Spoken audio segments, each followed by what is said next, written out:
Welcome to the Sooners 360 Recruiting Podcast, a podcast for OU recruiting fans by Sooners 360. Each week we catch you up on the latest in OU recruiting news and provide opinions and evaluations on all things OU football recruiting. I'm Chris Mason, lead recruiting analyst for Sooners 360. This podcast is now sponsored by Sooners 360 on Patreon. To support this podcast, please go to patreon.com/Sooners360817 and click subscribe. It's only $2 a month. There's also a free trial option, and that's where I'm posting all of my regular recruiting written content. The link will also be in the show notes. This podcast is also now part of the Believe podcast family. Every team, every topic, everywhere. And I'm also appearing pretty much weekly along on the Horns Down podcast, which I'm also streaming to my YouTube channel now. So you can look for us on Sooners 360 on YouTube as well. All of the podcasts go to YouTube if you prefer that format. Please like and subscribe to the YouTube channel. This is episode 112, Portal Madness and some program stuff. First off, I want to thank everybody for subscribing and listening to the site. And we've taken a little bit of a holiday hiatus. I've had some stuff going on, and basically not much going on from a recruiting aspect, to be honest. A lot of portal stuff and a lot of portal stuff's going back and forth. So now that the fires are out, the smoke's clearing a little bit. We're going to do a portal recap episode, and I'm going to talk about some program stuff. I'm recording this early January 8th, late January 7th, depending upon where you are. This will probably be up in about an hour or two. So I'm going to do the portal stuff tonight, and then I'm going to do a new 2026, 2027 high school recruiting update tomorrow. High school recruiting is finally getting back going. Wasn't much traffic really going on in the last couple of weeks of December. Now things are starting to pick up. Coaches are on the road again. We've got some actual high school recruiting news to follow. So we'll have a high school recruiting update tomorrow. I'm just going to go over the portal news and the portal stuff, give you some of my opinions, talk about where I think OU's been going and where OU is heading.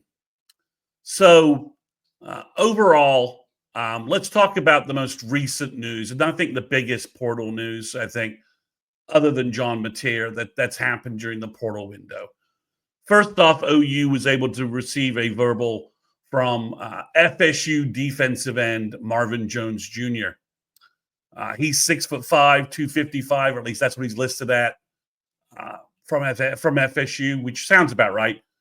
He was about 6'5", 230 in high school. So obviously, to recap, Marvin Jones Jr. was prepared to verbal to Oklahoma before Lincoln Riley left and Jamar Cain left. He was ready to join a defensive line group that would have included, Gabriel Dindy Brownlow and Derek Brown, who's ended up at Michigan. Dindy Brownlow hasn't had much success at A&M, is now in the portal and ended up at South Carolina. So it was a really good D-line class, and he would have been a key part of it. But he went to UGA, struggled to make an impact at UGA, partly because UGA had a defensive line and sort of defensive end rush outside linebacker group that has basically most of it's matriculated to the NFL. UGA in 2021 and 2022 really having just dominant defensive line groups. So he hit the portal. He went back to FSU. His dad obviously is Marvin Jones, Marvin Shade Tree Jones from the 1990s. And New York and went on to major success with the New York Jets. So he went back to his dad's alma mater. Made some sense, but went to FSU, and obviously FSU didn't have any success last year. Perhaps. Other than OU, the biggest failures or meltdowns in college football were obviously FSU Oklahoma State, and then somewhere in that range, then falls in Oklahoma, maybe being graded on a curve because of the new SEC schedule. So Marvin hit the portal again. He visited.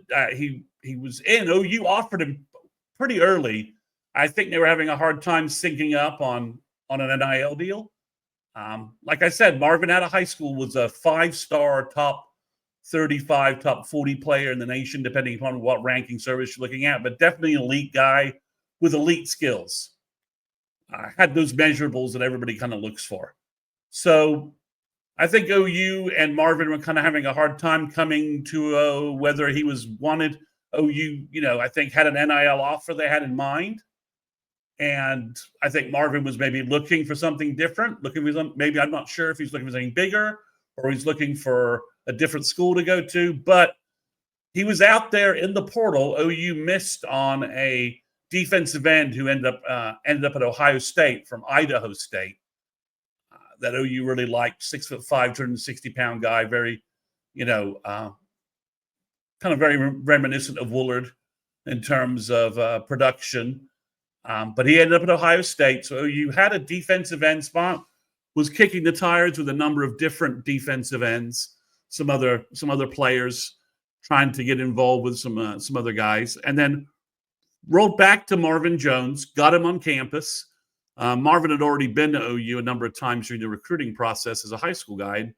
Obviously there's some players there that he knows still on campus, part of the 22 recruiting class. So I think things just clicked. He went to Texas. I think he was thinking about going to Penn State.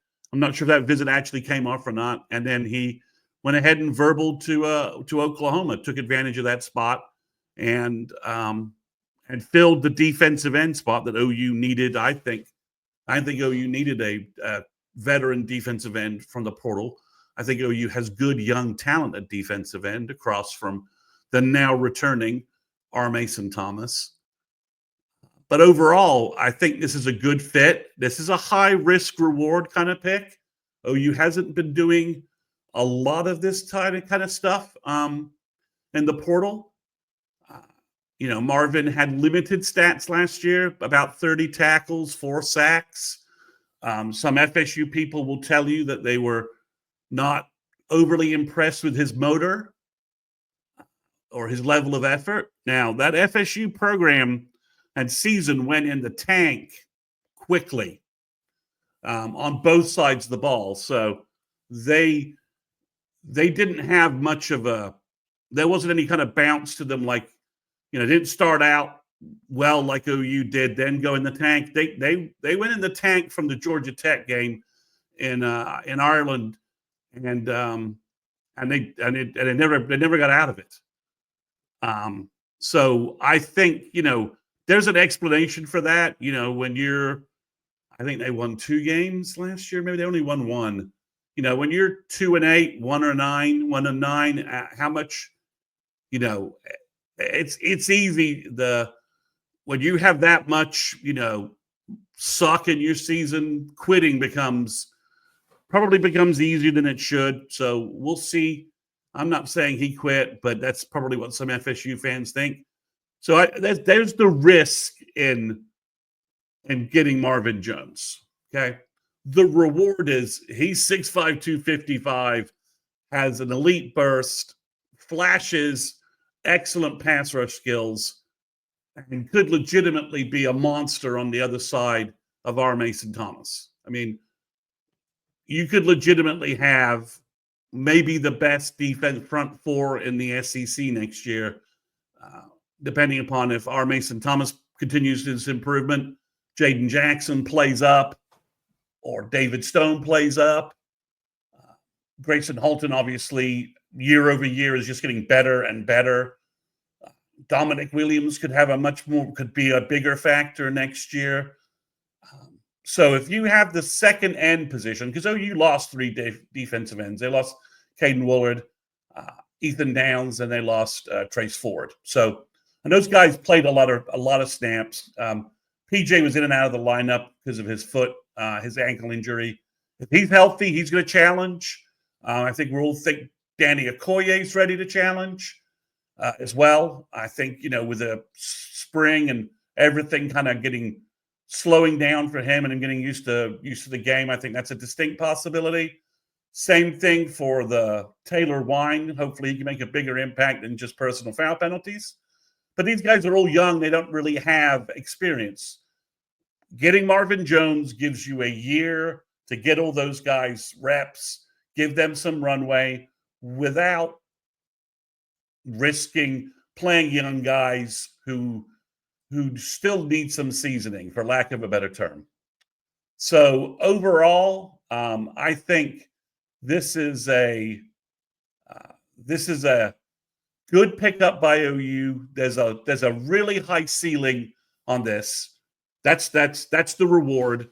I think I think Miguel Chavis, if nothing else, has proved that he's able to get effort out of his guys. None of his guys are loafing out there. He may not be the most complete technical defensive end coach, but I think even that's improving. He's a good recruiter. I just think this will sink, and OU has a very good chance to get a lot out of Marvin Jones. And if those two defensive ends, if him and R. Mason Thomas have great years, they're going to the NFL. And then, you can start having OU defensive linemen getting drafted, in top 3 rounds, say. I think there's a good chance DeJoun Terry has a good draft day, has a good NFL career. So I think once you start building up those kind of numbers of defenders in the NFL, especially on the D-line, I think that helps. So Marvin, I think Jones it's a good pickup.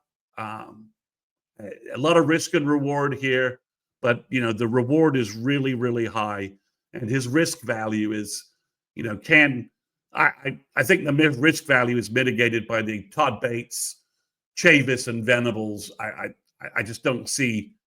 I don't see the risk is that he's not going to have a high motor or a high effort. I just don't see him being out in the field if he doesn't meet that requirement for Brent. So, and I think that's probably was handled on his visit. I mean, and he's in a fourth year. This is his fourth year, provided there's not a fifth-year eligibility ruling that goes through in the offseason, which I think is a possibility. This is his money year. This is his year to put it all together, work with some coaches, get some stability to his game, and prove to the NFL that his frame and his ability is worth drafting.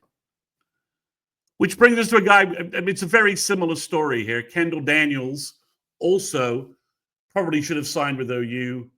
Grinch probably screwed this up, and Lincoln partly, and letting him get away with some sort of weird recruiting strategy that didn't quite make sense. Kendall obviously almost went to A&M, then flipped to OSU, had 2 really good productive years at OSU.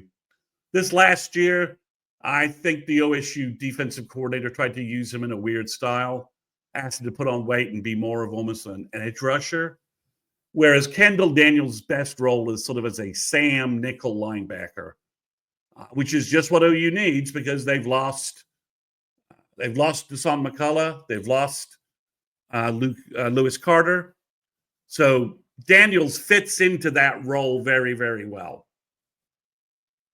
He's about 6'4", 240. That's what Oklahoma State's had him play at last year when, again, they're trying to make him something I don't think he really is.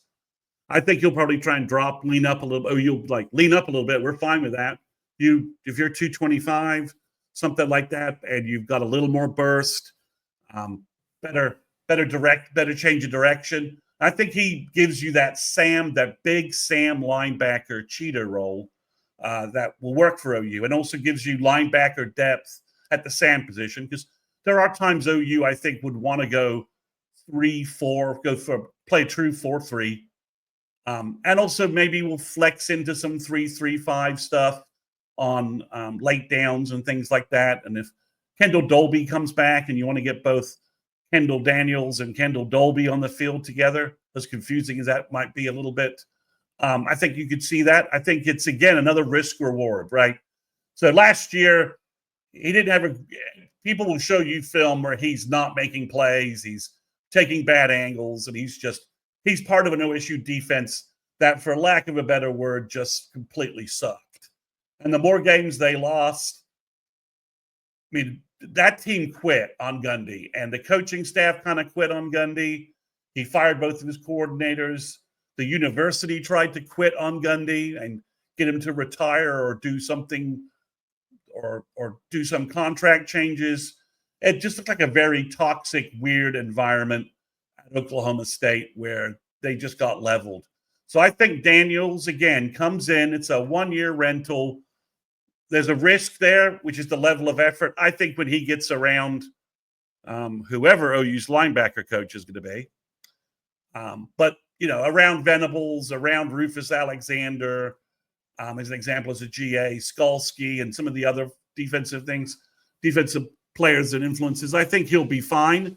Athletically, I think for what OU wants to do, he's a little more of an upgrade in space than Dasan McCullough. Maybe not quite the physical force at the line of scrimmage, but definitely, can definitely provide depth at cheetah, a big cheetah. And I think the other factor of this is this probably allows OU to move Sam Omosigo into one of the two inside linebacker spots, get him out of the cheetah role where he was struggling a little bit last year, and get him now into the the 4 linebacker rotation, I guess, of McKenzie, Kobe McKenzie, Kip Lewis, Jaron Canick. Now that Lewis Carter's gone, I think you move Sam Omosigo into that group where I think Will or Mike is really his destiny, his best NFL future. So Kendall Daniels allows you to do that while maybe you're developing some more bigger cheetah depth. Gives you a year to develop some things and figure out some pieces, especially with the 3 young safeties that OU would like to get on the field, I think, in some combination. Boganowski obviously has the size that he could be a big cheetah. Reggie Powers has some of that size, but I think he might be the best big coverage safety. Jaden Hardy is a Kendall Dolby-like talent. And then you got Marcus Wimberly coming in this recruiting class from Arkansas. He's 6 foot, 200. Could he play 6 foot, 210 and play some cheetah? Definitely. So I think Daniels gives you a bridge to other opportunities, other players doing things.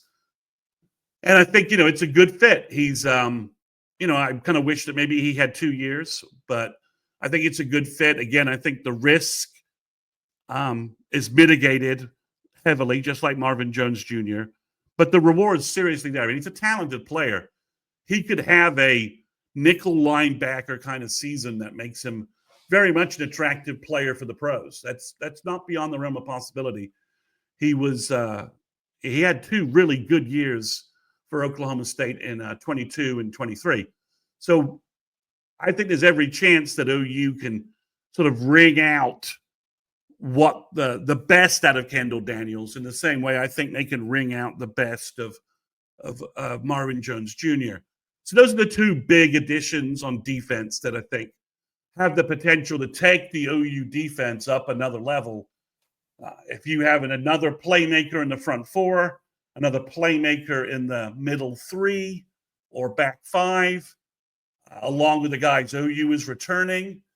I think like Eli Bowen, Robert Spears Jennings, you have 2 potential all SEC players. I think in R. Mason Thomas and Jaden Jackson, you have 2 all SEC defensive linemen. And I'm not sure the overall depth at linebacker in the SEC, but I think Kip Lewis is, second team, maybe, fighting for first team.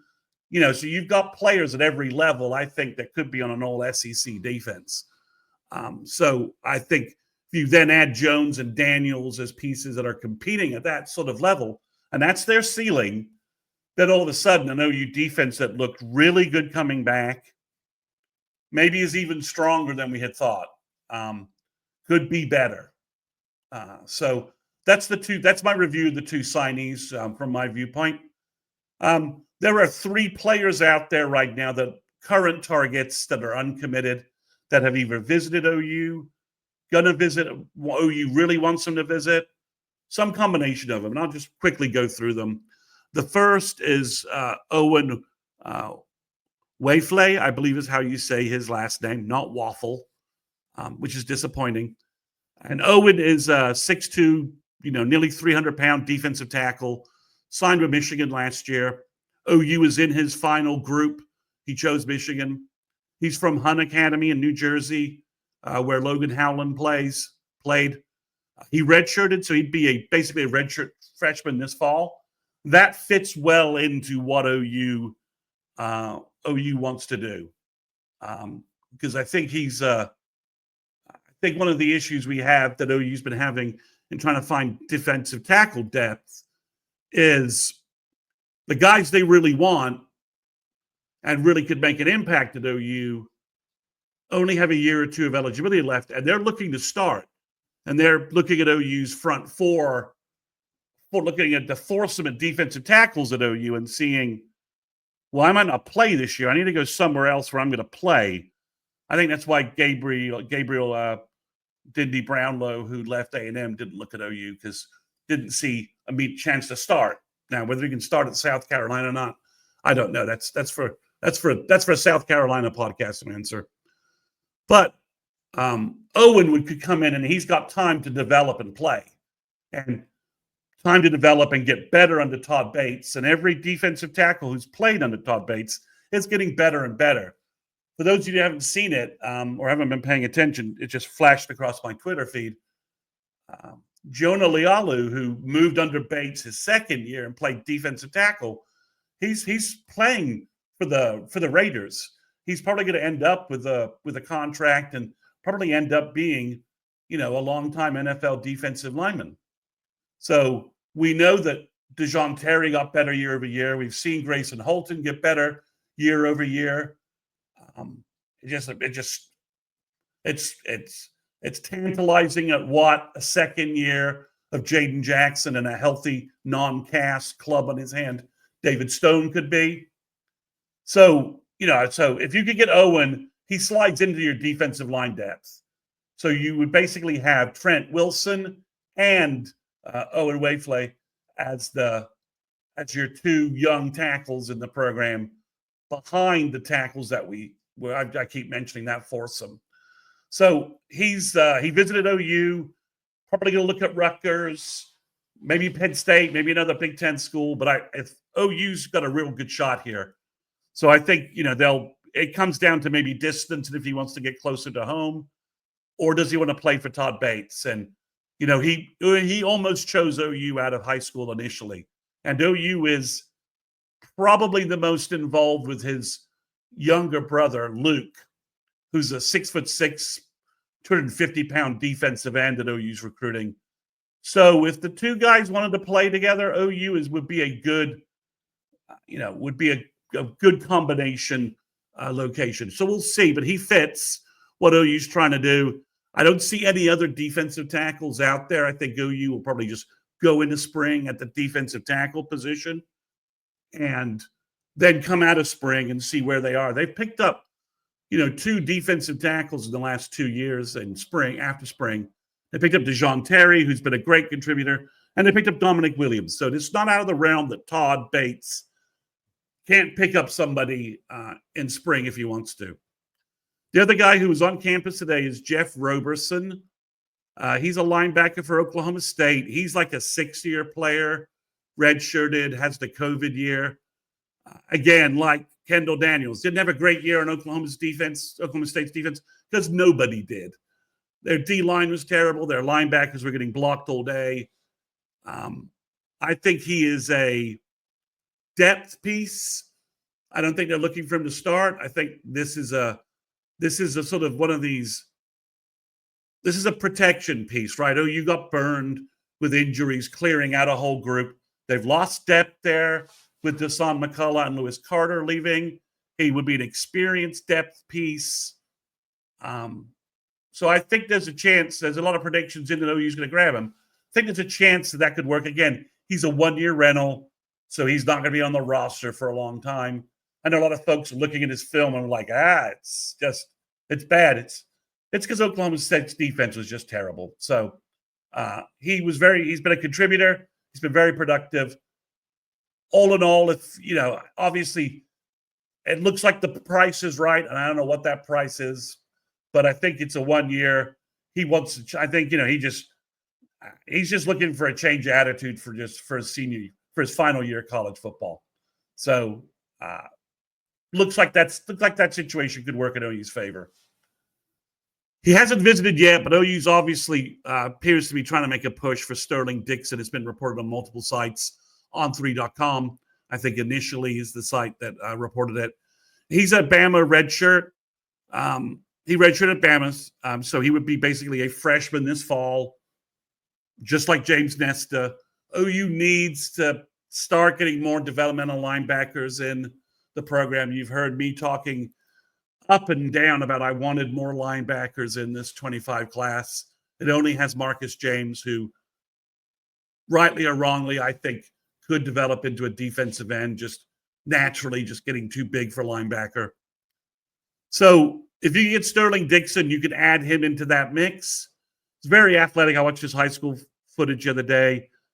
Would be a great will linebacker. Blitzes well off the edge. Looks good in space. Physical. Good frame. So that would be an interesting addition if OU could make that work. And I'd like that. So if you could get Owen Waffle to go along with Josiah Martin at the wide receiver spot and Sterling Dixon, you're kind of adding freshmen to the 25 class, so to speak. So you're adding a D tackle, a wide receiver, and a linebacker. And that would go a long way to the list of issues that I had with the 2025 class as it was on signing day. So it's interesting. The main target that doesn't look like it's going to go OU's way, and I'm saying target just based on the social media traffic that we're all kind of tracking sort of constantly getting updates on. It's University of Washington cornerback Thaddeus Dixon.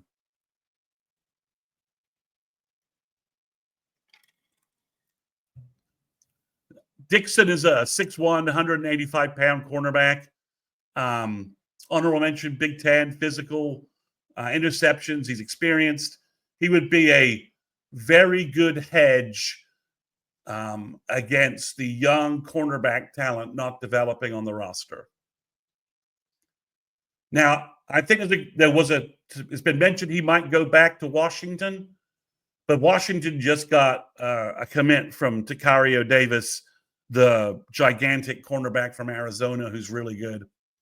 But he's joining his ex-coach, Jed Fish, back in Washington. So I think Dixon might stay in the portal, but he's like looking at, North Carolina, a couple other schools. OU doesn't appear to have made his list.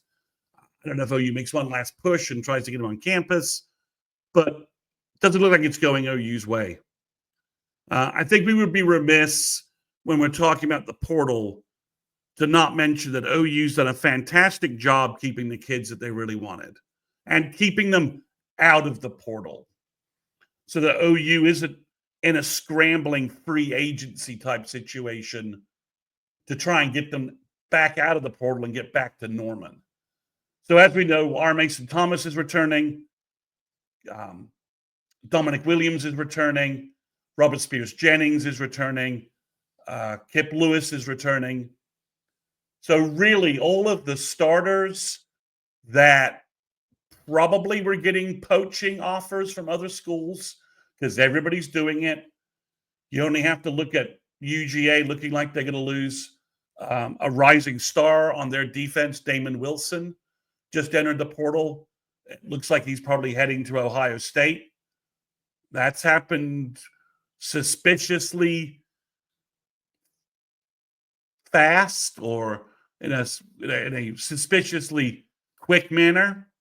So if we're naive to think that schools weren't offering playmakers and potential, starters like Robert Spears Jennings, I think R. Mason Thomas, it was the NFL and OU. OU moved quickly to give him a good NIL offer, taking into account his breakthrough season.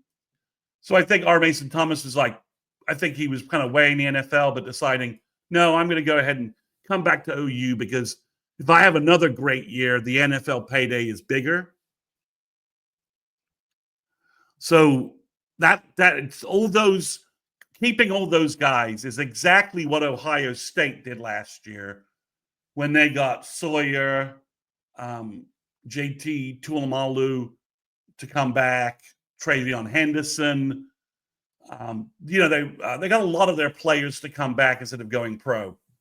So OU spent that money really on the defense, which was, of the two sides of the ball, I think it's just pretty obvious that's where I would have spent my money on returners and keeping those guys going. Because if you can put out the same defense or something close to it with an improved offense, it makes this brutal schedule OU has just so much, it's more manageable.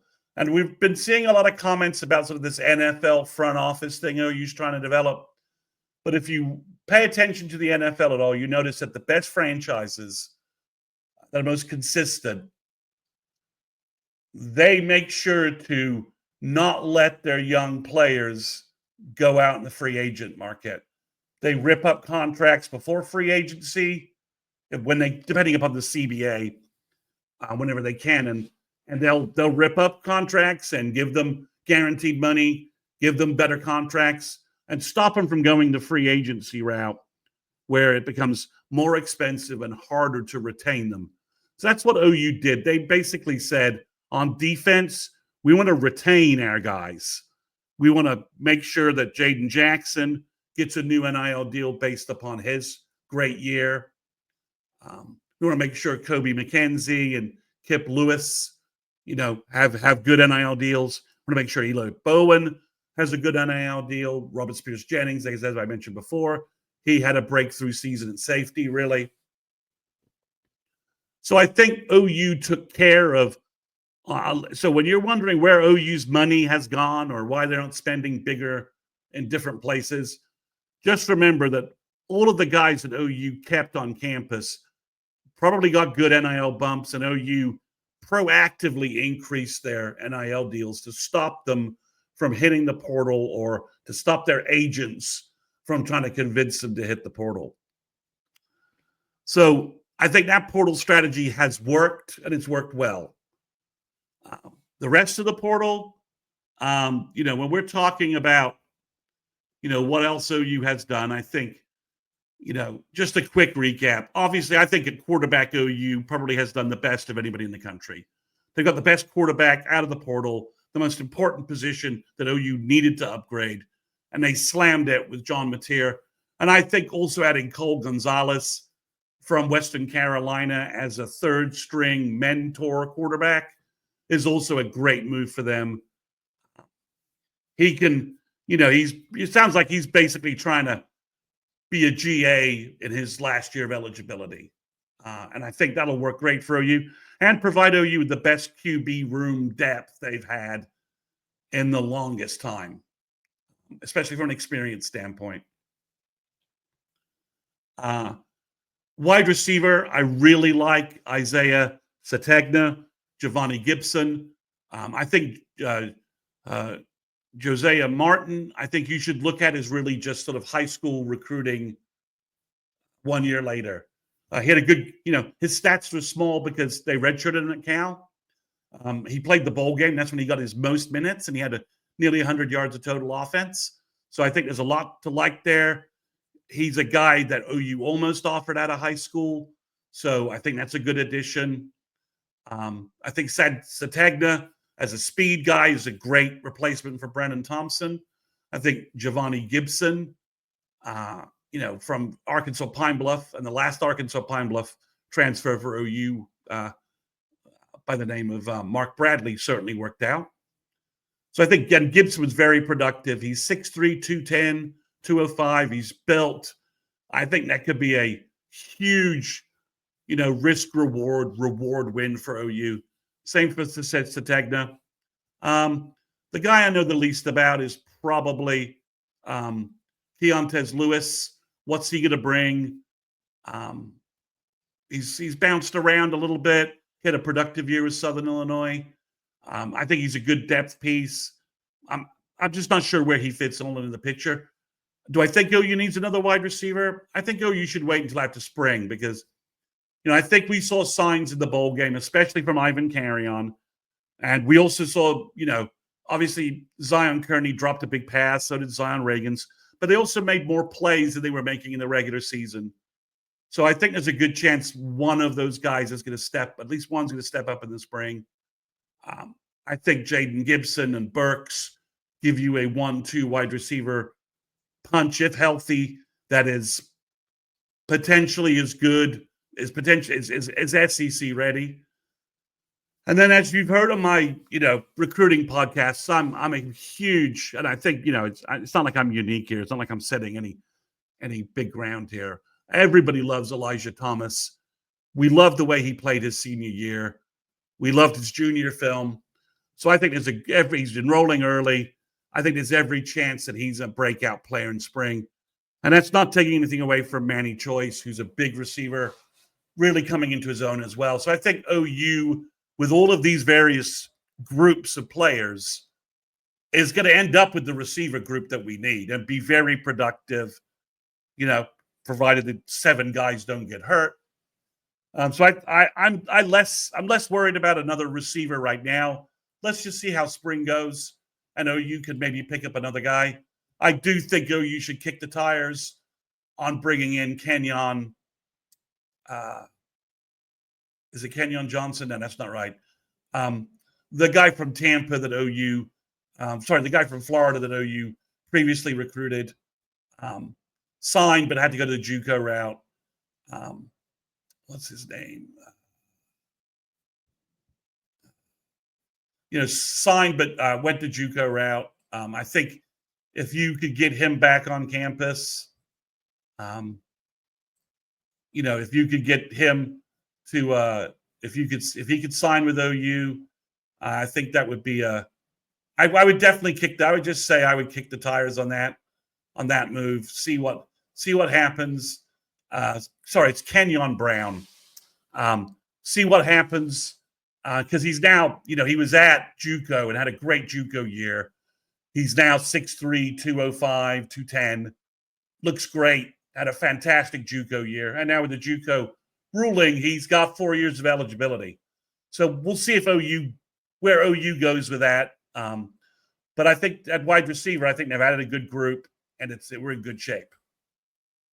Tight end, I don't know what to tell you. Other than the 2 guys they signed, Carson Kent and Will Huggins, they played at lower levels of football. Kent had better stats this year, but they don't have like wondrous stats. Huggins is obviously Arbuckle wanted Huggins at Wazoo.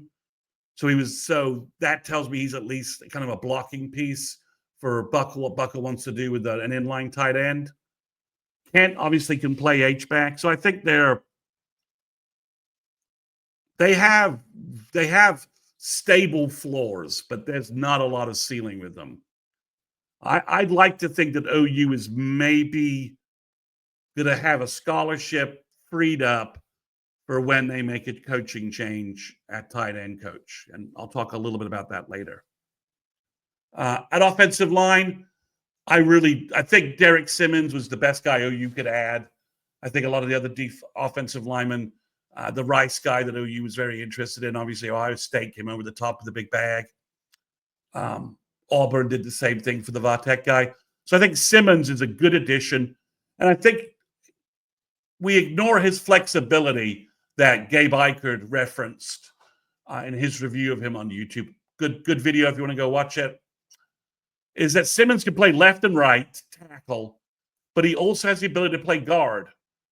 So OU needs depth. They need experience depth, and he provides it. So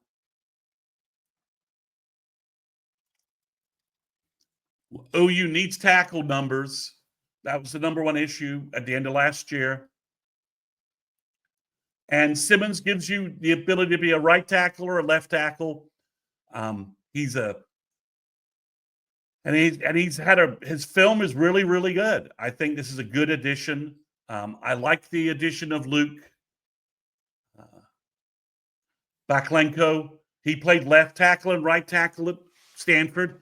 He has a redshirt year. If everything goes right, and Taylor and Sexton come back, Howland makes a move. Sexton and Taylor come back. They're both healthy. Simmons is healthy. Goes through the year, and you've got 4 tackles, and everything goes right. You can redshirt Baklenko, get a year back, then add him to the mix when you do lose. Simmons only has a year. If Sexton plays well, he's going to go pro.